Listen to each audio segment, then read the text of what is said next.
నమస్తే అండి. అమరావతి హబ్ నుంచి మాట్లాడుతున్నా. మీకు ఈరోజు సీడ్ క్యాపిటల్ రాజధాని గురించి కొంచెం వివరిస్తాము. రాజధాని వచ్చేసి 217 కిలోమీటర్ల సరౌండింగ్స్తో 28 గ్రామాల్లో ఈ సీడ్ క్యాపిటల్ ఇచ్చేసారండి, ఫామ్ చేశారు. ఇది 28 గ్రామాలు ఇవన్నీ సరౌండింగ్. ఈ 28 గ్రామాల్లో 217 చదరపు కిలోమీటర్లు రాజధానిగా చేశారు.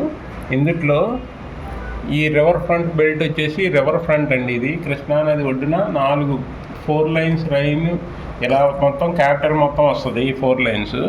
అంతేకాకుండా ఈ ఈస్ట్ నుంచి వెస్ట్ వైపుకి రోడ్స్ ఉంటాయండి. ఇవన్నీ E1, E2, E3 అని రోడ్స్ అండి. ఇలా 13 రోడ్స్ ఈస్ట్ నుంచి వెస్ట్కి వెళ్ళిపోతాయండి. అలాగే నార్త్ నుంచి వస్తాయి. నార్త్ నుంచి N1, N2, N3, N4 అని ఇలా నార్త్ నుంచి సౌత్కి వచ్చే లైన్స్ని N1, N2 అంటారండి. ఇది రాజధాని మొత్తం సీడ్ క్యాపిటల్. ఇది సీడ్ క్యాపిటల్లో రాజధాని ఏరియా తుళ్ళూరు అండి. ఇది మెయిన్. ఇక్కడ సెక్రటరియట్, హైకోర్టు అన్నీ ఈ ఏరియాలోనే వస్తాయి.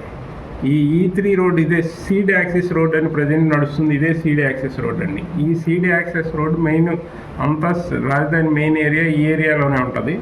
ఈ ఏరియా మొత్తం రాజధానికి సంబంధించిన ఏరియా.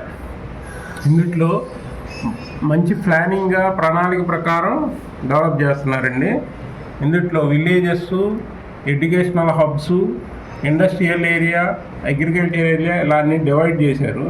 అందులో ఎవ్రీ 500 క్యూబ్స్కి ఒక చిన్న స్మాల్ విలేజ్ చేస్తారండి. 500 × 500 దాంట్లో 50% మామూలుగా ప్లే గ్రౌండ్స్ అన్నీ ఉండేటట్టు యూటిలిటీ ప్లేసెస్ ఉంటాయండి. అంతేకాకుండా మళ్ళీ కమర్షియల్ C1, C2, C3 అంటే commercial area. P1, P2, P3 అంటేనేమో పబ్లిక్ ఏరియా అండి. అంతేకాకుండా S1, S2, S3 అనేది ఇండస్ట్రియల్ ఏరియా. ఇంకా U1, U2 అనేది యూటిలిటీస్కి సంబంధించిందండి. ఈ కోర్ క్యాపిటల్లో మొత్తం చిన్న చిన్న విలేజెస్గా ఉండేవి కూడా చాలా ఉన్నాయండి. 500 × 500 మీటర్స్ అప్ టు 4550 హౌసెస్ వచ్చేటట్టు ఒక చిన్న విలేజ్లుగా కన్స్ట్రక్ట్ చేస్తారు.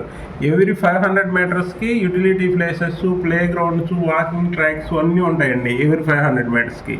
ఇంతేకాకుండా వాకింగ్ ట్రాక్స్ మళ్ళీ ఇంకా సిటీ అర్బన్ లెవెల్కి వచ్చేవరకు చిన్న స్మాల్ సిటీస్ ఉంటాయి. ఇందులో 15,000 నుంచి 30,000 మంది ఉండేటట్టు ఈ ప్రతి ఒక్క ఏరియాలోని 500 మీటర్స్లోనే మీకు పార్కులు, ప్లే గ్రౌండ్స్, ఇలాంటి యూటిలిటీ ప్లేసెస్ అన్ని పబ్లిక్ యూటిలిటీ ప్లేసెస్ ఉంటాయి. ఇంతేకాకుండా చాలా ఏరియాల్లో ఎంప్లాయ్మెంట్ కూడా నియర్ బై ఉండాలని ప్లాన్ చేశారండి. ఈ ఎంప్లాయ్మెంట్ కూడా అంతా 501 కిలోమీటర్లలో ఎంప్లాయ్మెంట్ కూడా వచ్చింది. ఇంతేకాకుండా ఈ కృష్ణానది వైపు నుంచి 6 బ్రిడ్జిలు వస్తాయండి. ఇక్కడ ఆల్రెడీ నేషనల్ హైవే కలిపే బ్రిడ్జ్ ఉందండి విజయవాడ నుంచి. దాని తర్వాత మళ్ళీ ఇన్నర్ రింగ్ రోడ్ బ్రిడ్జ్ వస్తుంది. మీరు ఇక ఇక్కడ చూస్తే అండి ఇది ఇన్నర్ రింగ్ రోడ్ అండి. ఇలా ఇన్నర్ రింగ్ రోడ్డు ఈ మొత్తం అమరావతి రాజధానిని మొత్తం కవర్ చేస్తుందండి. ఇన్నర్ రింగ్ రోడ్డు ఇటు అమరావతిని కవర్ చేస్తుంది, ఇటు విజయవాడని కవర్ చేస్తుంది, గొల్లపూడి, ఇబ్రహీంపట్నం ఇవన్నీ కవర్ చేస్తుంది. ఇందులో మళ్ళీ ఇక్కడ నుంచి గొల్లపూడి దగ్గర వెస్ట్ బైపాస్ వస్తుంది. విజయవాడ ఫెర్రీలో ఇక్కడి నుంచి ఒక బ్రిడ్జ్ వస్తుంది. ఇక్కడ దాములూరు